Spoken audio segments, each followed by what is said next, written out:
Welcome to the deep dive. Today, we're jumping into, well, a really complex area: international law, accountability, especially for former heads of state.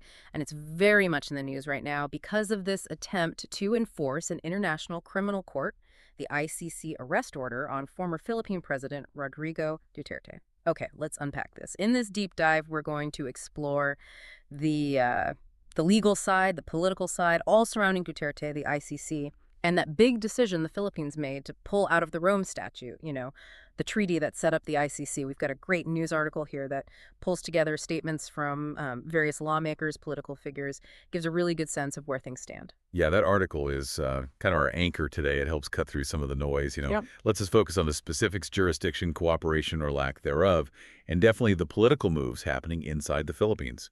It's a fascinating situation, really, where global rules meet local politics head-on. So what kicked this all off recently was an event back on March 11th. Former President Duterte was coming back from Hong Kong, lands at Ninoy Aquino International Airport, and bang, local authorities are there, assisting Interpol with enforcing an ICC arrest order. Not your average arrival. No, definitely not. And the reason behind that warrant, it's serious. We're talking complaints for the crime against humanity of mass murder.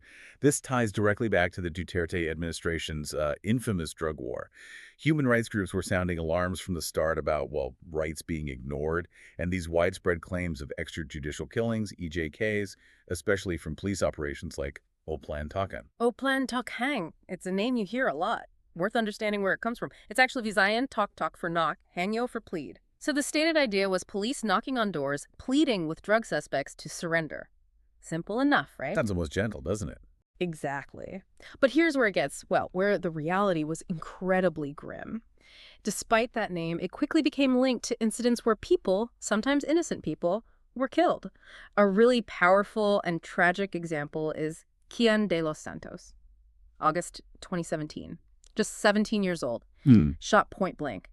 And there was camera footage showing him pleading for his life right before it happened.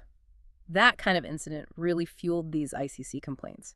Okay, so that context is crucial. Now let's talk about the Philippines and the ICC itself, because Duterte pulled the country out of the Rome Statute back in March 2018. Right. And that meant the Philippines officially left the ICC's jurisdiction, or so you'd think, a year later, March 2019. So if they're out, how is the ICC still involved? That's the million-dollar question, isn't it? And it comes down to a really key legal point in the Rome Statute itself. Basically, the rule is you can leave, but you're still accountable for crimes committed while you were a member. Yeah. So even though the Philippines withdrew, the ICC keeps its jurisdiction over anything alleged to have happened before they officially left, specifically before March 17th, 2019. It's not just legalese, It's the court saying you can't just erase potential past crimes by quitting the club. For people seeking justice, it means there's still a possible path, even if their government stepped away. Right, so the door isn't completely shut on that period, even though, as a non-member now, the Philippines isn't obligated to cooperate anymore, right? Like with arrests or releases. Exactly. That obligation to cooperate, that ended on March 17th, 2019. So now they're under no formal duty to help the ICC, including things like, say, arranging interim release if someone were detained. Which is quite a shift. I remember Senator Alan Peter Cayetano, back when he was Duterte's Foreign Affairs Secretary. Yeah. He framed the withdrawal very differently. Oh, yes. Called it a principled stand, didn't they? Against those who politicize and weaponize human rights. Quite the statement. Indeed. And it sets the stage perfectly for the political arguments happening right now. Right, because Cayetano himself recently authored a Senate resolution. This one is calling on the current Philippine government to ask the ICC for Duterte's interim release should he be detained while awaiting trial. Yeah, it's quite specific. He suggests a kind of modified house arrest, citing Duterte's deteriorating health, old age, isolation, and the proposal even lays out possible rules: limits on movement, staying at one address, no contact with victims or witnesses, having to show up for summons. But that proposal didn't land without pushback. Not at all. The sources we looked at show immediate counter-arguments, like from Bicol Sorrow party list rep Terry Ryden. What did he say? Ryden was very blunt. He said house arrest would have been a real possibility only if the Duterte government did not exit the Rome Statute. His point was clear. You can only really negotiate those kinds of terms if you're still a member state. If you're out, well, you might have lost your leverage. It directly challenges the whole basis of Cayetano's idea. according to Rita. Okay, so Redon is basically saying you can't leave the club and then ask for member privileges. Pretty much. And he wasn't the only one thinking along those lines. Who else? ACT Teachers Party List Rep Antonio Tinio.